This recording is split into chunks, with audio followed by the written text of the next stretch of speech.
And when He was raised, the Father acclaimed Him, "You are my Son, my warrior Son, my triumphant Son, my sin-defeating Son, my Satan-crushing Son, my hell-overcoming Son. Take your seat at the right hand of majesty." Why was Jesus Christ given a superior name to angels? And what does that mean for you and me?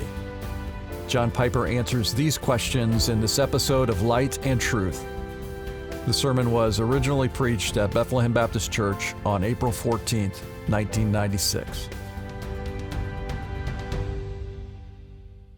Thinking about angels had evidently become really skewed in the churches to whom this book is written. Something's gone haywire in the way they think about angels. Otherwise, I cannot account for why verse 4, 5, 6, 7, 8, 9, 10, 11, 12, 13, 14, on into chapter 2, up through verse 16, again in chapter 12, again in chapter 13, the issue of angels is on the front burner. What is the big deal with angels? So something is askew in the churches here about angels, and especially how they relate to Jesus. So I want us to ask right now, how's our thinking about angels? Are you sure you've got it right about angels? Who are they? How do they relate to Jesus Christ? And if you're not completely sure that you got angels in their right spot in your brain and in the universe, tune in now and let's listen in as to what this writer has to tell these people about angels. There's a lot of really relevant material here. It's relevant because it lifts up Jesus in an extraordinary way for our worship and for our trust. It's relevant because it shows the ministry of angels today to Christians, 20th century technological America. And it's relevant because the whole point of chapter 1 is to cause us to take heed to the Word of God spoken by the Son, lest we begin to drift away from it. This is chapter 2. You remember on Easter Sunday we zeroed in on the words, Christ sat down at the right hand of the majesty. That's an enthronement situation. He gave His life to make purification for sins. In giving His life, according to chapter 2, verse 14, He conquered Satan, He conquered death, He conquered hell.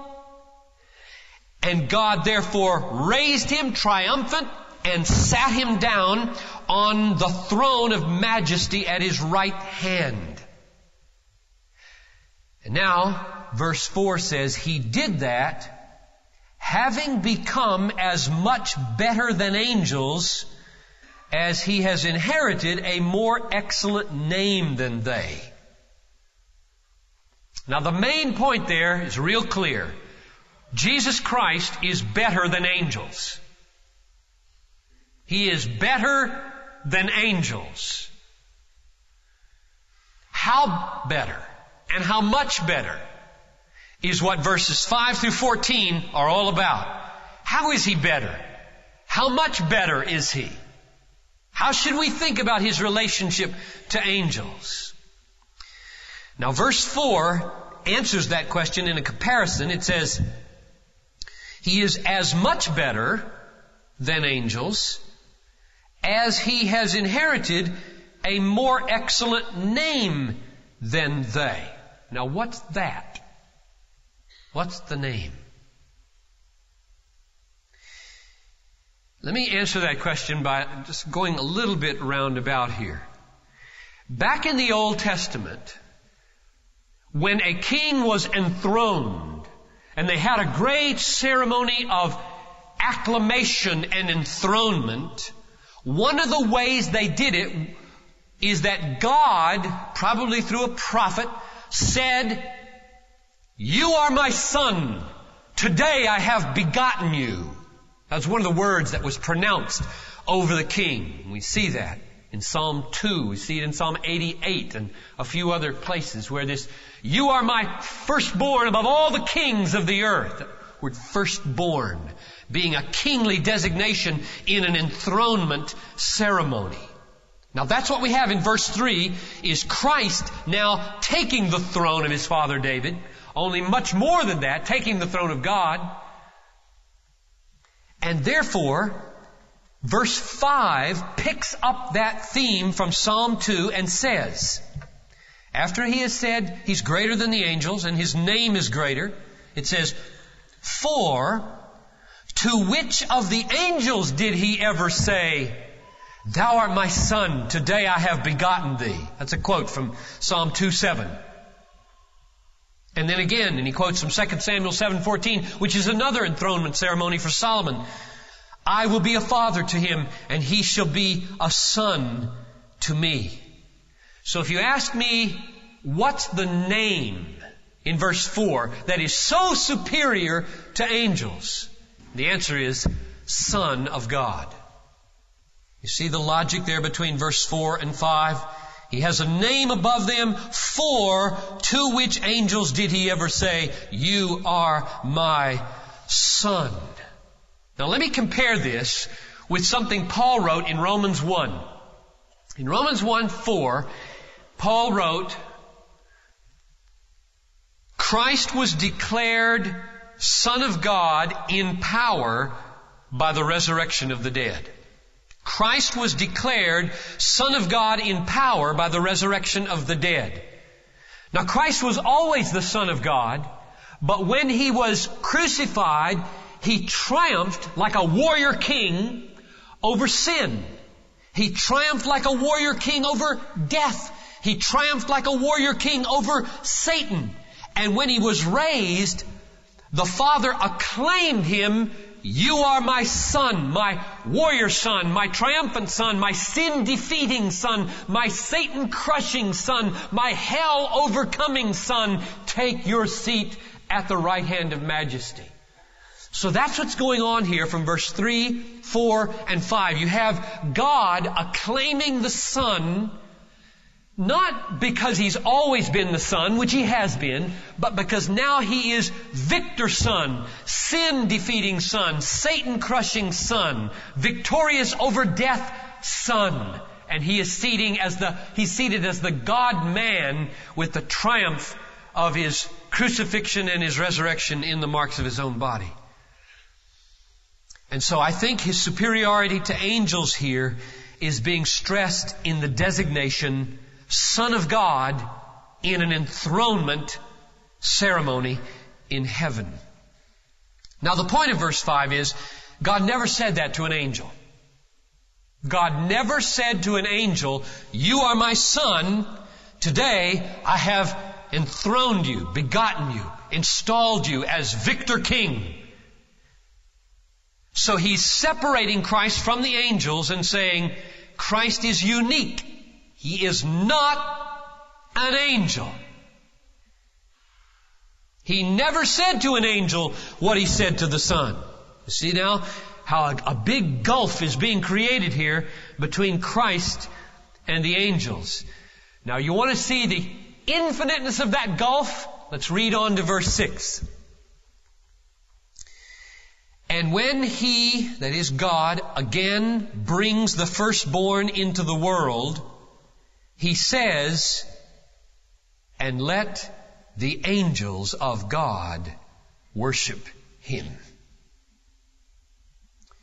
Now I think that's a reference to the second coming. The word order there is different in your different versions, but I think it's right in the NASB when it says, and when he again brings him, not when again he says, but rather when he again brings him. That is, he brought him into the world at the incarnation. Christ is going to be brought into the world again, as it says over in Hebrews 9:27. And when he does, all the angels of the universe are going to be worshiping him as he comes. Now stop and think about this for a moment, because this is huge. What this verse says is, Jesus is not an angel, he is worshipped by angels. Jesus is not an angel. He is worshipped by angels. Now, this is scary language because lingering, lurking right behind it is a huge question. Wait a minute. I thought you're supposed to worship God and God only. And therefore, this writer knows exactly what he said. He knows exactly the danger of this language. And he moves ahead to say the unspeakable thing. So let's read it in verses 7 through 9. Namely, Jesus is God. First, he contrasts them with angels. He says, and of the angels, he says, that is, God says, who makes his angels winds and his ministers a flame of fire. We'll come back to that in a minute when we talk in verse 14 about the ministry of angels. His angels are like winds. His angels are like flames of fire in the world. But, now, contrast what he says about the Son. But of the Son, he says, now he quotes Psalm 45, verses 6 and 7. Of the Son, he says, thy throne, O God. There it is. Circle that. If it's not there in your version, it's probably in a footnote. And it ought to be in the text, because this is the right rendering. The efforts both in the Psalm translation and this translation to blunt the ascription of divinity and deity to Jesus is misguided. It is here. That's the drift of this whole chapter, is to move the Son out of the category of angels up onto the throne of God, get worship for Him, and now to call Him God. That's what verse 8 is doing. But of the Son he says, thy throne, O God, is forever and ever, and the righteous scepter is the scepter of His kingdom. Thou hast loved righteousness and hated lawlessness. Therefore, now here comes the mystery. Therefore, God, thy God, hath anointed thee with the oil of gladness above thy companions. Now I went back, just to be real careful, to read in the Hebrew, Psalm 45, verses 6 and 7, to see if this is a rendering. And I read a commentary on this to see how commentaries handle this psalm. And it is remarkable what is in this psalm. It is staggering, the words that are in this psalm. They are faithfully rendered here in the New American Standard Bible. What that psalm says in verses 6 and 7, here it's verses 8 and 9, is something that must have caused the early readers to scratch their head. It caused this writer to stop and say, this text will do it. This text will do it. Because what he found was that in verse 8, God, or the people, or the psalmist, is addressing the king. Thy throne, O God. Addressing the king as God. But in the next verse, he's saying, God is thy God. This is exactly like Psalm 110, which Jesus used over and over again when it says, the Lord said to my Lord, sit at my right hand. And Jesus said, who's the Lord? The Lord said to my Lord, King David calling the Messiah his Lord. And Jesus pulled on those words with all his might to say, is the Messiah only like David, or is he like a Lord of David? It's exactly the same thing going on in this psalm here. You have thy throne, O God, and then thy God. So you have a being who is God and who has a God. And that, brothers and sisters, is the origin of theology. That's the origin of Trinity. The only reason theologians come up and scratch their heads with words like Trinity, which are not in the Bible, is because the reality's in the Bible. Jesus is God, according to verse 8 of Hebrews 1. He's God. Thy throne, O God, is forever and ever. This writer here now goes all the way to stress that Jesus, God, is creator. And so in verses 10 to 12, he quotes words that in Psalm 102 are ascribed to God. And the reason he does that is because he's now just established in verses 8 to 9 that Jesus is God. The Son of God is God.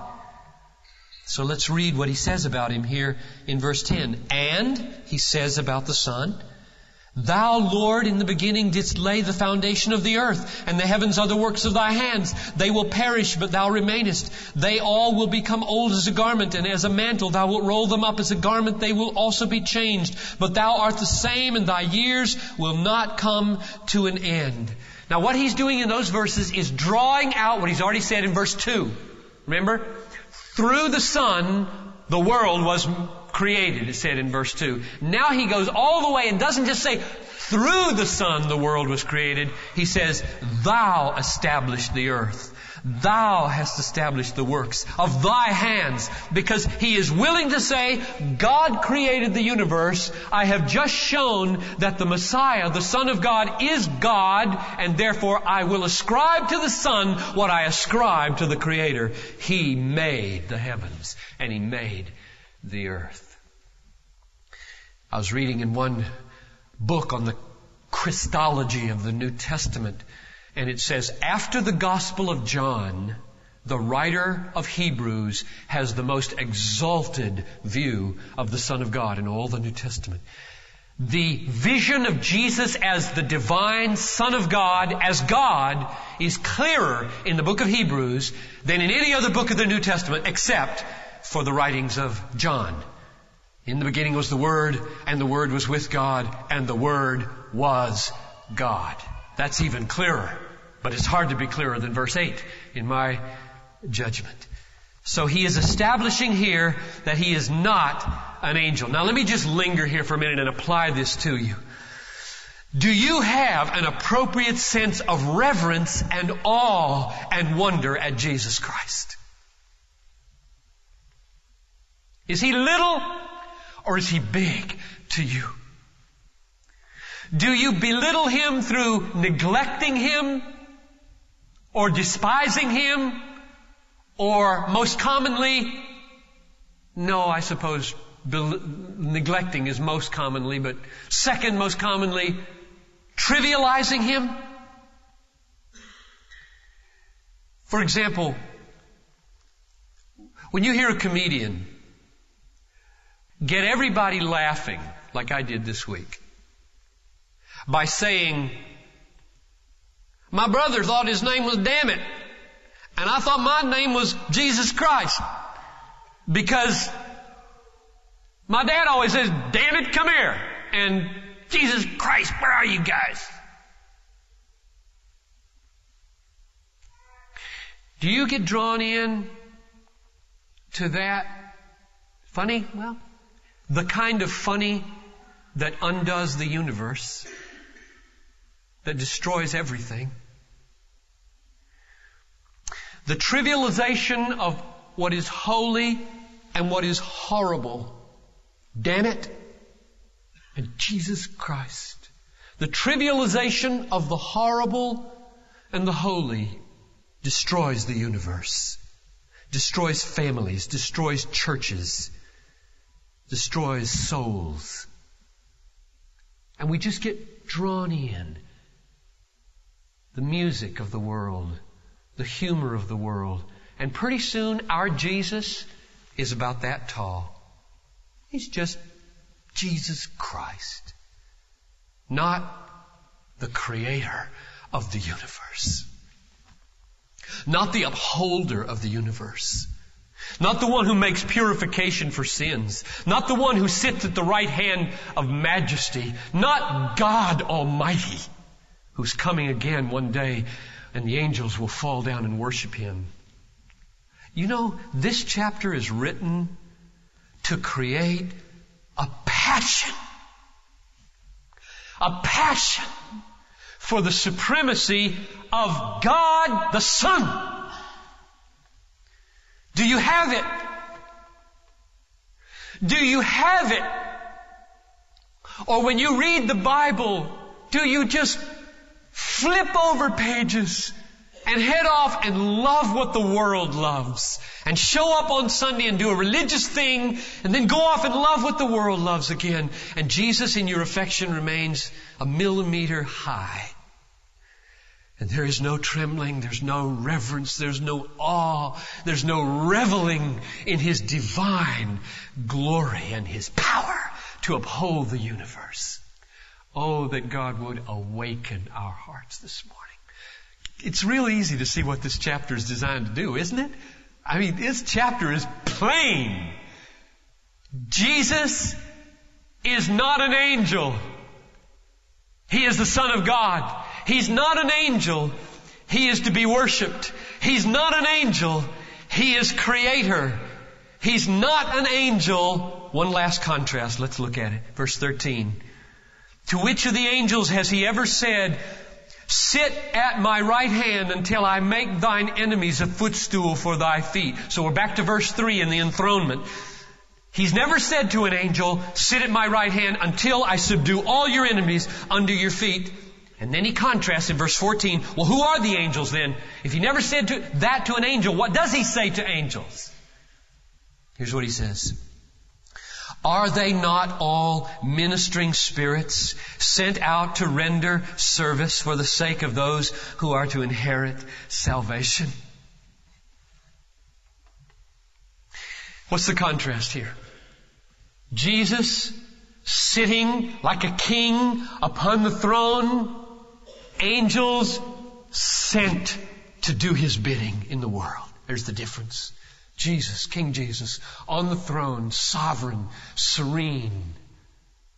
Angels, millions of them, sent, doing His bidding, blessing His people. You, the target of all the ministrations of the angels, the worshiping angels of heaven, dispatched by King Jesus into the world to minister. There's only one King Jesus. There are many angels. There's one king and ruler over the body. There are many ministers from heaven to the body called angels.